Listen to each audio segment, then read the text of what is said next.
Cycling offers incredible benefits. It keeps us active, it's sustainable, and it's a great way to explore. Remember its power to promote healthier lives and greener planet.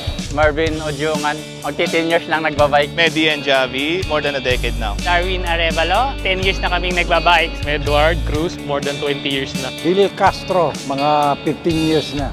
Eventually, as we grow old, naiba yung dahilan bakit kami nagbabike. Health reason na. Diabetic tayo eh. Kailangan physically fit. Talagang nare-relieve lahat ng stress ko from work. Even yung wife ko, komportable siya na ang hobby ko lang is biking. Tsaka yun, biking kasi isang way din yun para ma-reconnect ka sa mga old friends at the same time to make new ones. So, it's a great way para makapag-exercise. At the same time, makakatulong tayo sa environment. One of the advantage of cycling is we are decreasing the usage of fossil fuel. Maganda din siya sa environmental kasi wala siyang usok. Pag nag-bike ka, less yung pollution, babawasan natin yung carbon emission, matutulungan natin yung environment natin na luminis yung hangin para sa future natin. Ini-encourage ko mga kabataan na mag-bike. Umpisahan nyo na po mag-bike. I'm inviting everyone, those who are not yet into cycling. Hopefully, makasama namin kayo sa ride. And isang magandang naidudulot nito sa atin is magiging mas healthy tayo and makakamit tayo ng maraming tao na may pare-parehong passion for cycling.